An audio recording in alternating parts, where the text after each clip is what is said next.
Hello, good morning, good afternoon, wherever you are, and welcome to Leadership Live by Sounding Board. So I'm Christine Chow. I'm the co-founder and CEO at Sounding Board, and Leadership Live is a series that we host where we talk with dynamic learning leaders, not only to hear about the incredible programs and learning that they're designing, but also to get to know them a little bit as a person and hear about the person behind all of those work and initiatives.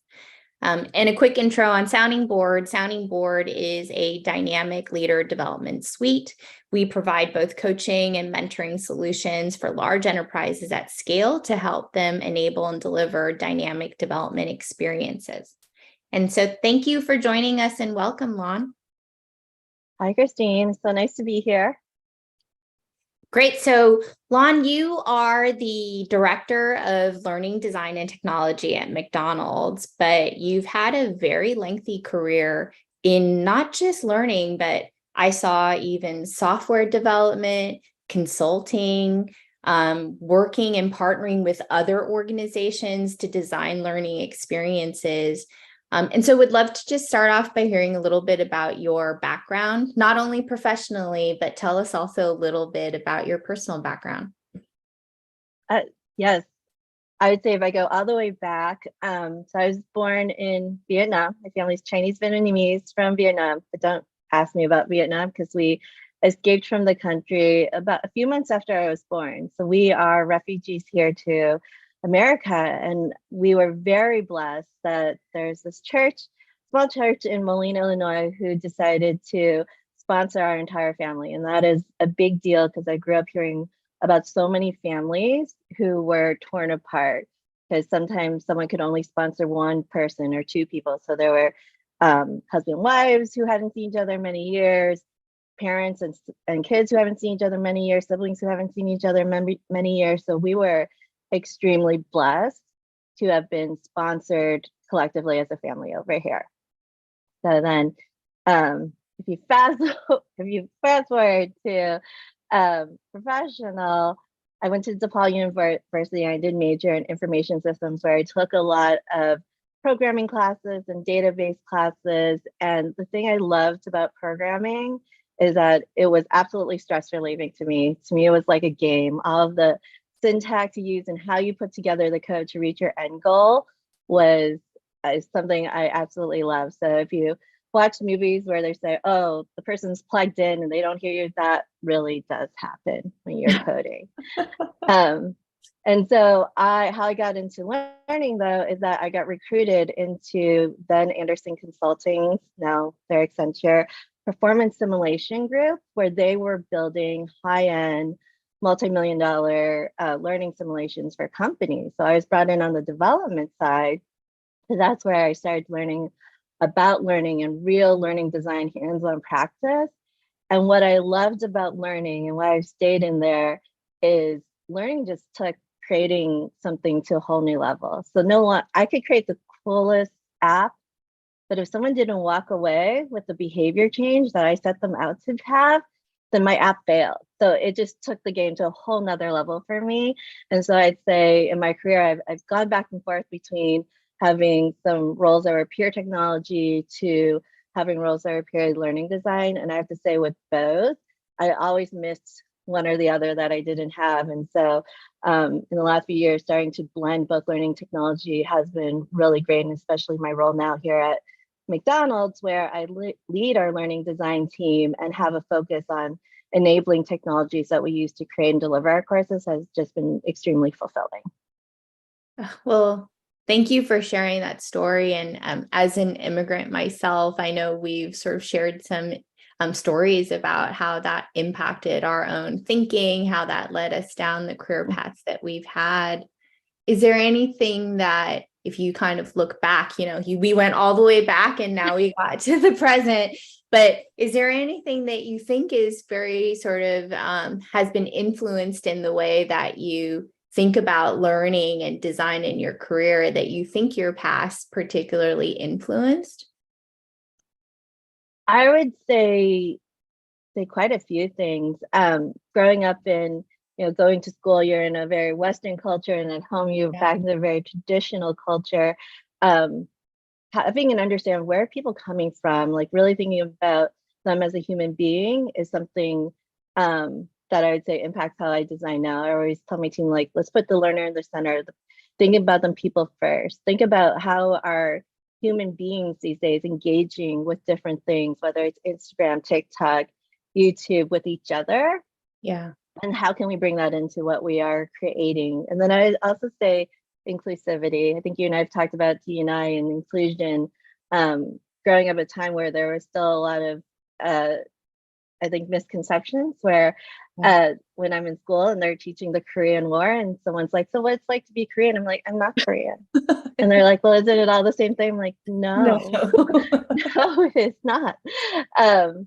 So, and I have a niece who's on the autism spectrum. And so inclusivity and thinking about everybody has been a big deal to me, including how I lead as a team. Like, we have a truly global team. And so we think really hard about when do we have meetings so that we can find the best time for everybody. And so I say as a team, we share our joys and successes and we share some of our pain. So it can't always be the same person who's getting up early or staying late. Yeah. Well, I certainly have observed that in my conversations with you, that thread of inclusion and really thinking about the experience and perspective of the person or the learner in front of you. And I certainly have seen that as we've talked about your work and initiatives, that really is front and center, that even with your background and experience in technology, that's actually not where you start, right? And maybe that's related to my next question, which is, what is your sort of vision around L&D? You sit at this interesting cross-section of both learning and technology, but how do you envision learning and development to really flourish, or what would be your ideal state for that? So I would say learning as an organization, from my experiences, has focus areas that people don't think about. So like things like learning strategy. How does your learning support your overall business goals and your employee goals?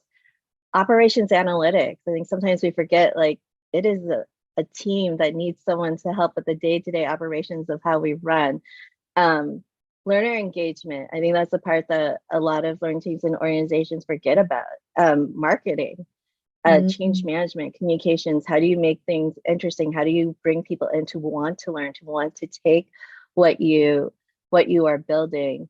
And then learning experiences, so that where design sits with graphics, multimedia, and then I would also say software development. These days in learning, if you think about some of our digital learning, we are creating mini apps. Some exist on phones, some have to be responsive. So a lot of what you think about when creating an application are still things that you have to consider when building a digital learning course. And then the ecosystem, someone to manage the entire ecosystem from your platform to all the technologies that you're linking out to. How do you bring reporting back in? And then support. I think people underestimate the amount of questions that we get in as learning for support, from someone can't access a course to why doesn't it complete, to even to legal. Like, hey, we need to see this course so we can show, like, what does this person have to support them in their role or in certain topics. So if there's litigations, we actually respond a lot to legal. So I would say thinking really cohesively and thinking about how large your team has to be, because I think people underestimate how much goes into creating a great learning culture and learning courses. Gosh, well, my head is spinning just trying to process and think about how you would manage all of that. I mean, could you give us an example of some program or initiative that you designed in the past that you think embodies this, philosophy that you just shared with me, and then maybe what that impact was? Yeah, so I am a big believer that learning can have an impact on the business and on the employee experience. I know a lot in HR in the last few years, we talked about employee retention, and I really do think learning can elevate the employee experience. So if so many programs that I'm so proud of in the past, if I go way back to my consulting days, there was one program I remember we created, and when I And it was a 4-day in-person experience. And I remember reading one of the course evaluations afterwards, and someone put in there that they were ready to leave the company. But then after coming to the program and seeing the investment that the company was making in them and how important they were, they knew that this company was for them and they stayed. Wow. In my previous organization, we had a huge focus on learning culture, from learning challenges to company-wide book lovers days, 24-hour learning events company-wide. And so to have someone in one of our learning events be on a call with the CEO or the chief people officer and say, okay, I see how much the company is investing in me through learning here at this company. And that's not something I see in another organization. And then even here at McDonald's, I mean, my team has been amazing at taking a look at the vision I've had for learning and pushing it forward. Yeah. And outputting programs where we really are thinking about the learner and making a difference. And we launched a new program with some of our new design approaches at the end of January, which just won 2 Brennan Hall Group Awards. And that one, when we first rolled it out, I mean, we were hearing things like, oh, love where this is going, learning is cool now at McDonald's again, and then continue to just reinforce that engagement as we continue to roll out more things here at McDonald's to upskill and improve the engagement impact that we have. That's amazing. I mean, and I'm sure it must feel great to be able to hear and get that type of feedback and see that you're able to have that type of impact. I'm sure people on the call will want to know, like, wait, but what were some of those things that you did that really drove that, impactful, deeper connection to the learner? Is there anything specific that you can share that were either the way that you designed it, maybe the technologies you used, or even how that was maybe implemented or communicated that you think particularly were unique or had impact? Yeah, so my approach to learning is I start with us as a learning team, changing our perspective, what we're creating. I think sometimes people say, oh, well, you only create training, you only do this. I'm like, nope, you create something, you create an experience that really can have an impact on the user. So even rethinking how we approach our work and how we view it changes than what we're going to create. Yeah. Next thing is we focus on behavioral objectives. I know a lot of learning designers would say learning objectives, which tend to be more at the knowledge level, but really doesn't get down to what do people need to be able to do. Because if, for example, inclusion, you can tell me the definition of inclusion, but if I ask your team or your peer, what do you do that is inclusive, and they can't tell me anything, then you're not inclusive, even if you can give me back the definition. Yeah. And then thinking about the feelings, emotions lead to motion. So if you think about when you've learned, it's usually tied to some emotion. So either you're really happy and you learn what to do, or when most of us learn is when we feel awful, like we've made a mistake. And so now you reflect and you think, okay, what can I do differently so that doesn't happen again? And so being able to recreate those emotions, whether it's through active hands-on practice or a great storytelling video or something, can really then help that reflection for the learner so that they can go, okay, this is what I need to do so I can never feel this again. And then they can apply that to the real world job. And then I said, adding the human element, we talked about this, and stories. So many of us have learned through stories through the years, right? If you think about fairy tales, watching a good Disney movie, all of that. So I'd say it's whether putting someone in a story or having someone share a story, is that human element that connects the insights of the course to real world situations and makes things real for them. And I said, bringing the learner along. So when you get to your target audience, because if someone says, oh, well, I don't have a specific audience. Well, if you create for everyone, you almost create for no one. Yeah. Because every audience has some specific things that they need. So I would say get very clear on who your audience is and get a sample of those signs so that you can get feedback along the way. So as you're designing, as you're creating, so that then you can make changes along the way and really get learner feedback, make sure that you are creating something for the learner and not for you, not for your leadership, but truly for the person that you're building it for.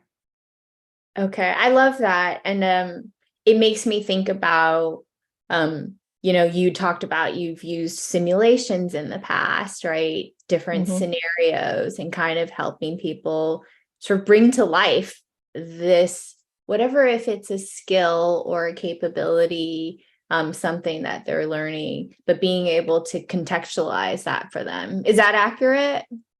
Yeah. And I would say, going back to one of your questions, I am technology agnostic. I always tell to like start with the design. Let's make sure that we build the right design for the problems we're trying to solve, for the struggle areas that this learner really goes through, what makes this job or task hard. And Yeah. then we will find the right technology to support what it is that we're creating.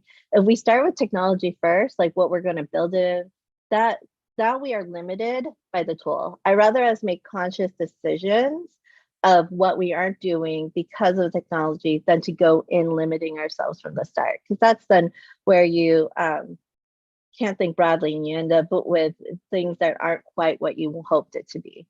Yeah. No, and I think, and coming from someone who considers themselves a technologist, that's refreshing to hear, right?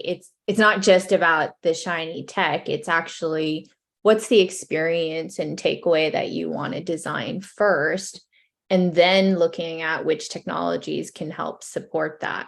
Do you find that the technology has advanced pretty dramatically now, where you feel like you're able to pretty much deliver what you envision, or are we not there yet? No, absolutely. I think learning technology is in a great space Yeah. where there's so much available. And honestly, even cost-wise, it's less. I mean, things that I would say when I first started out was multi-million dollars are maybe more now a few $100,000. But I would say it still does cost money. So some companies are like, oh, I put $50,000 to create this course. Well, you're not going to create a extremely interactive, high multimedia course with just that much. So I'd say where you can get a lot more for your money and it's a lot less, there are a lot of advancements. I would say almost anything that you see out in the world you do, you can bring that in to create learning Yeah. from that technology. Yeah. And I mean, and at the scale that you have to operate, right? Global scale, multiple channels, multiple mediums, multiple types of experiences. It feels like you can't do that without technology now. Absolutely not. It's definitely a core part of what we do, which is why I say one of the areas is having someone who does focus on your learning tech ecosystem and how to make that strong and, like you said, able to roll out to everyone globally, and really working with that team to make sure what we're creating does work. Because again, if you create the best thing, if no one can get to it bandwidth wise, then it doesn't matter. They aren't seeing what you're creating. Yeah. Is there anything that you're particularly excited about in terms of technology that you've seen to be, have worked really well, and or for specific learning use cases? I would say for companies, don't shy away from custom development means outside of tools. Like I think tools Okay. have their place when you have low budget, low time. But I Yeah. say be okay with doing some custom courses with me, like coding HTML or Unity or something else like that, because that'll give you more options. I'd also say just make sure, to your point, like don't do something just for shiny purposes. I've seen a lot of VR examples where it's still the traditional learning. It's just now I need a headset to make it work. So really think, I'm are like, you this is using the more annoying technology? than before. Exactly. So are you really using the technology to its fullest? But I would say the technology is there. And sometimes it's also just finding the right partner who's Yeah. willing to push. A partner I worked with in previous organization used to say, oh, I like to, bend, not break. Like, so how far can you bend this technology to do some of the creative things that you want to do? Yeah, and it sounds like, and we see this as well at Sounding Board, that just a high degree of customization and flexibility too around your partners is critical, especially for larger enterprises like yourself, right? Where you have lots of different audiences you are trying to manage to different experiences. And it's challenging. Technology is, amazing as it has come and how far it has come. Still, ultimately, scalability comes with some degree of standardization, right? So there is this trade-off that you often have to make and think about. Absolutely, especially when you're a large organization. I mean, many times you can't guarantee the same bandwidth everywhere. And so a lot of times when we're working vendors say, hey, that's really cool, but what is the minimum requirements? Can I run that in a place that maybe has very low or no bandwidth at all? So always thinking about some offline options. So there are many technologies that I would love to explore, but we have to sometimes think about what's the reality. And I'd say those are fun challenges as we move along and technology gets better. Sometimes maybe it's not right now, but as it continues to get better, it may be great as we move down the line as something to roll out more broadly. One more question on that, and then I'll sort of move on. But I think that's a really interesting point that, you yourself as an organization may not be able to give the same level of support, as you said before, that you really need to every experience or technology that you're delivering. Does that end up being a implementation challenge? Like, how does that impact your decision around technologies and learning? Does that make sense? My question? Yeah.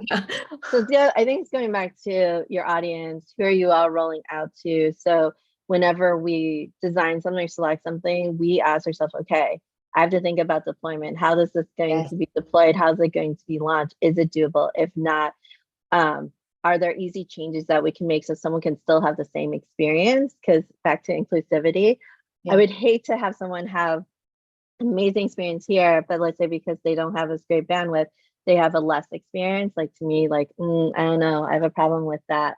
So, so it's really thinking hard, like, what's possible, not possible. So it does. And then of course, when we deploy, making sure everyone understands, like, what needs to go where, what's possible, not possible, giving the requirements and all of that. So we do have and work with a large team. I think that's something people don't realize in learning. It's like you do have to work cross-functionally and with multiple teams to really make sure everything happens. So those awards I said we won, that came from work from cross teams that came together to have those applications be successful. How do you avoid not designing to like the lowest common denominator though in those cases? And I don't mean that in a negative way, right? But there is this concept of what's minimally viable across like a large population. What's the ultimate experience you can get to? How do you think about those trade-offs or how do you balance those?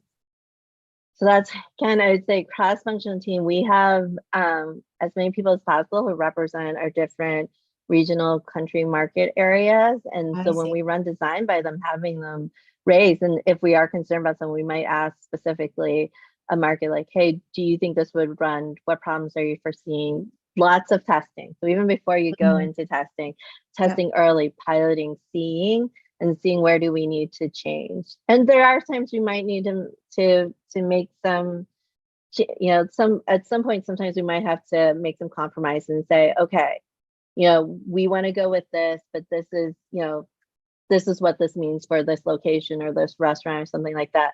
Yeah. To me, it's always about decisions, and is everyone okay with it? And does everyone agree to and is comfortable with what you're doing? Yeah. Well, I mean, I think I'm taking away certainly from a lot of what you've shared, just one, how important it is to enroll others in engaging around the learning solutions that you're designing, communicating across that, and then of course testing that and figuring out where you can make changes. But I'm certain that that takes up a lot of time to beyond just designing and delivering, right, to actually really ensure success once you're implemented. good reminder, I think, for all of us, right? You can't just Yeah. sort of buy it and set it and forget it. Oh, absolutely not. There's engagement and communications all along the way. I mean, we with the changes of how we're approaching, we definitely have communications plans that are built out to when are we communicating to who, how are we bringing everyone along, what are the different ways we're engaging, even after we deploy. I think sometimes people think like, oh, it's out there. And now it's like, okay, well, you have to remind them it's out there. Yeah. And so continuing with that marketing and change is definitely important.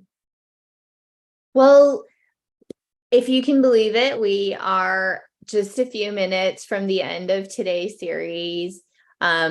You always have such great insights for me and for us, and I'd love for you to have an opportunity just to share a bit of advice out to the audience. What advice do you have to others that are in your roles, especially during this time when there's large ecosystems, large changes they're trying to manage? I would say for someone who's creating learning experiences, just making sure to keep your audience at the center of what you're doing, your learner at the center of what you're doing, who are you creating it for, and keeping that in mind, and keep in mind that they're human beings. So think about how will they actually interact with this. And if you're not sure, put it, get a small sampling, put it out, test it with them, and get some proof of concept. As a leader, I would say, what's been really helpful for me in the last few years has been coaching, because I think sometimes you forget as a leader, you need support too.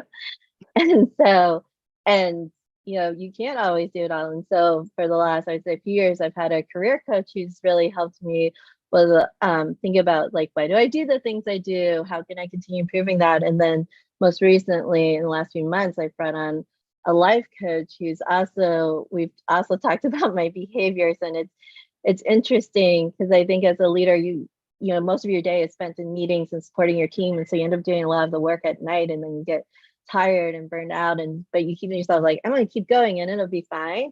And what's interesting is that this life coach encouraged me to take some more time off. And at first I was I don't think it's making that big of a difference. But then I've been reflecting the last few weeks. I noticed oh, my to-do list is lower. I've been responding to more emails.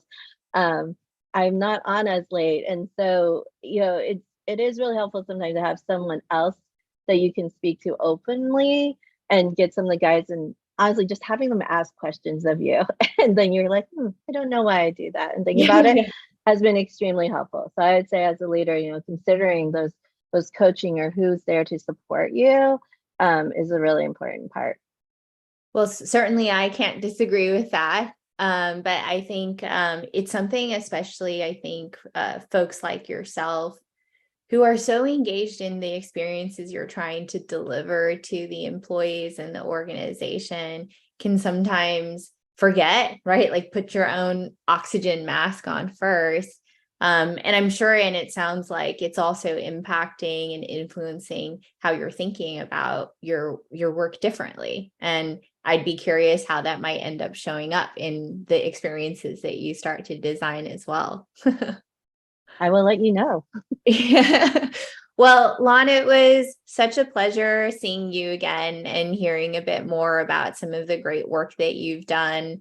Thank you again for the time, and thank you all for joining us today. We will have links to this so that you can come back and reference every little tidbit so you can bookmark that as you design your own learning experiences. But thanks again for joining us. Thank you so much. Thanks, everyone. Bye. Bye.